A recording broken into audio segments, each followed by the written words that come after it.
Elizabeth was born in Mayfair, London, as the first child of the Duke and Duchess of York, later King George VI and Queen Elizabeth the Queen Mother. Her father acceded to the throne in 1936 upon the abdication of his brother Edward VIII, making the 10-year-old Princess Elizabeth the heir presumptive. She was educated privately at home and began to undertake public duties during the Second World War, serving in the Auxiliary Territorial Service.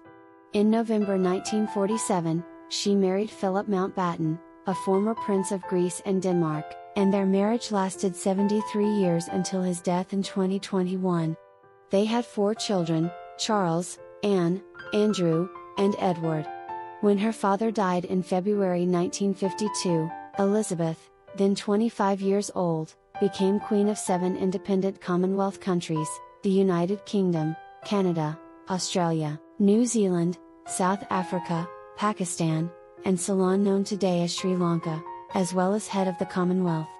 Elizabeth reigned as a constitutional monarch through major political changes such as the Troubles in Northern Ireland, devolution in the United Kingdom, the decolonization of Africa, and the United Kingdom's accession to the European communities and withdrawal from the European Union.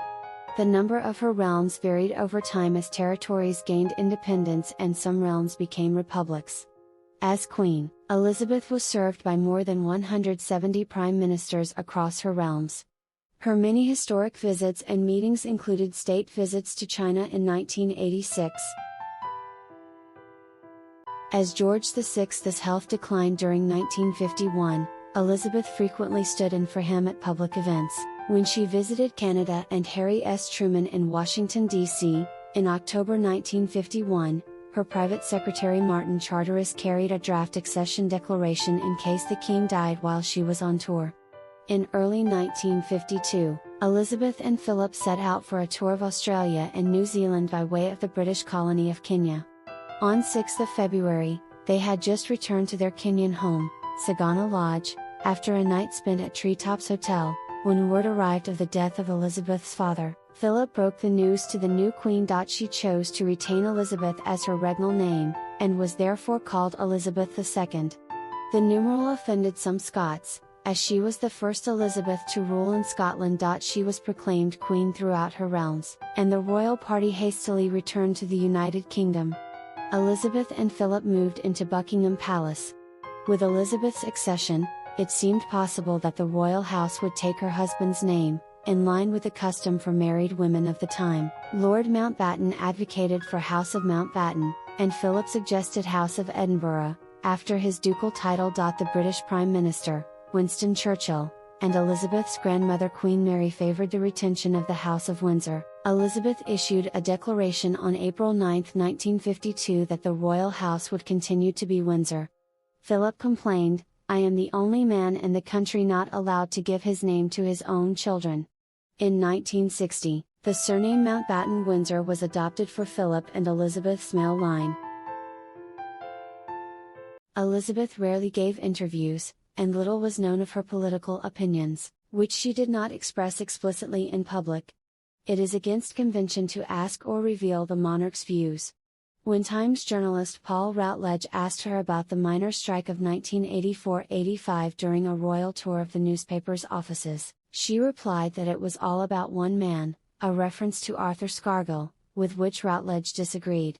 Routledge was widely criticized in the media for asking the question and claimed that he was unaware of the protocols. After the 2014 Scottish independence referendum, Prime Minister David Cameron was overheard saying that Elizabeth was pleased with the outcome. She had arguably issued a public coded statement about the referendum by telling one woman outside Balmoral Kirk that she hoped people would think very carefully about the outcome. It emerged later that Cameron had specifically requested that she register her concern. Elizabeth had a deep sense of religious and civic duty, and took her coronation oath seriously. Aside from her official religious role as Supreme Governor of the established Church of England, she worshipped with that church and also the National Church of Scotland. She demonstrated support for interfaith relations and met with leaders of other churches and religions, including 5 popes, Pius XII, John XXIII, John Paul II, Benedict XVI and Francis. a personal note about her faith often featured in her annual Christmas message broadcast to the Commonwealth. In 2000, she said, "On September 8, 2022, Buckingham Palace released a statement which read, 'Following further evaluation this morning, the Queen's doctors are concerned for Her Majesty's health and have recommended she remain under medical supervision. The Queen remains comfortable and at Balmoral.' Her immediate family rushed to Balmoral to be by her side.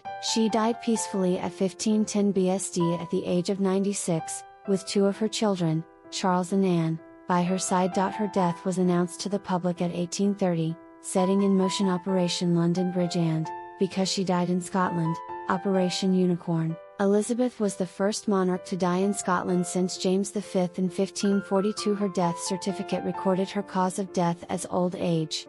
On 12th of September, Elizabeth's coffin was carried up the Royal Mile in a procession to St. Giles Cathedral, where the Crown of Scotland was placed on it. Her coffin lay at rest at the cathedral for 24 hours, guarded by the Royal Company of Archers, during which around 33,000 people filed past the coffin. It was taken by air to London on 13th of September.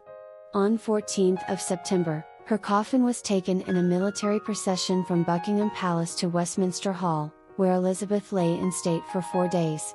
The coffin was guarded by members of both the Sovereign's bodyguard and the Household Division. An estimated 250,000 members of the public filed past the coffin, as did politicians and other public figures. On 16th of September, Elizabeth's children held a vigil around her coffin, and the next day her 8 grandchildren did the same.